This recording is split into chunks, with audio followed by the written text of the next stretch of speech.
مرحبا بك في حلقة جديدة من سلسلة توازن الطاقة الأنثوية.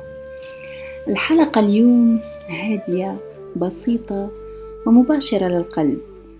أحيانا نعيش أيام كاملة نركض نلحق نحاول ننجح ونحاول نرضي العالم كامل وننسى رواحنا. الحقيقة احنا نكملوا اليوم كامل برنامج واحد في الجسم، برنامج النجاة. العقل يقول لازم نكمل، لازم نقاوم، الوقت ما يكفينيش، لازم نلحق. والعلم يسميه fight or flight، واحنا نسميه عيشة بلا نفس. كاين نهار نحس روحي مخنوقة، خفقان قلبي يزيد، وجاني إحساس بالبكاء بلا سبب، وكل مرة نحاول نفكر باش نرتاح، مخي يكمل يخدم، يذكرني بكل الأمور اللي ما كملتهاش. حتى في الليل كي نرقد مخي ما يحبش يتوقف. لكن واحد النهار فهمت الحقيقة، الراحة اللي كنت نحوس عليها مش دوش وإلا تنظيم وإلا لا، كانت راحة عصبية من الداخل.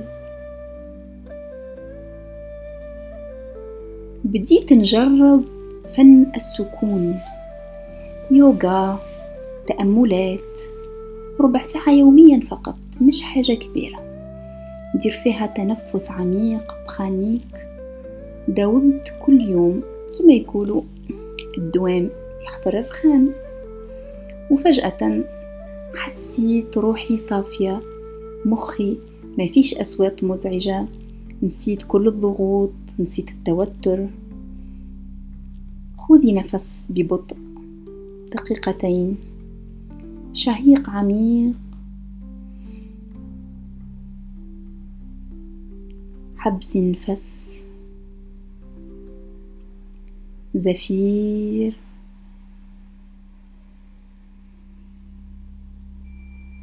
كرري هذا 5 مرات أو 6 مرات. غمضي عينيك، ركزي على صوتك الداخلي، خلي العالم يروح، حاولي تفرغي مخك من أي تخمام.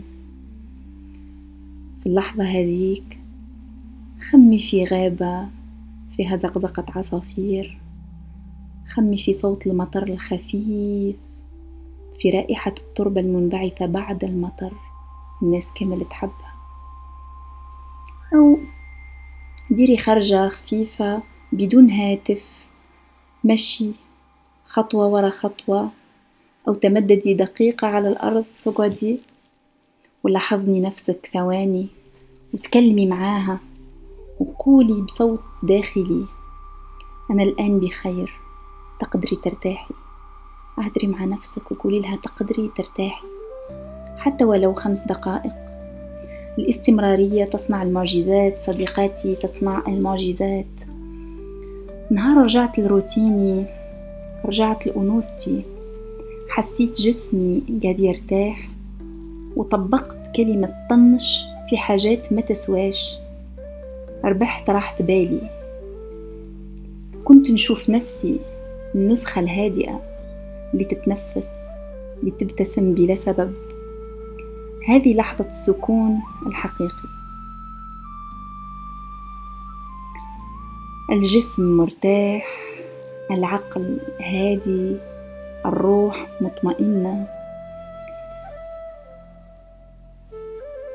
السكون ماشي رفاهية، السكون مش وقت إضافي، السكون هو المفتاح، هو اللي يسمح للطاقة الأنثوية تخدم، هو اللي يخلي العقل يرتاح ويخلي الجسد يحس بالأمان، ويسمح لروحك ترجع لك.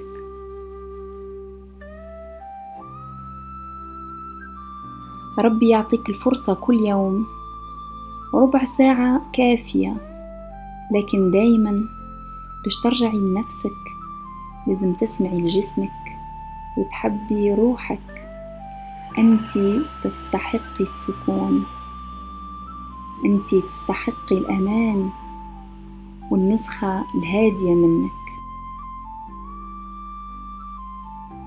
شكرا لأنك معي في هذه الرحلة صديقتي. نشوفك في الحلقة القادمة. فن الاستقبال، السر المخفي وراء الأنوثة الجاذبة. استقبال الدعم، الحب، الكلمات الطيبة، بلا خوف وبلا مقاومة. إلى اللقاء.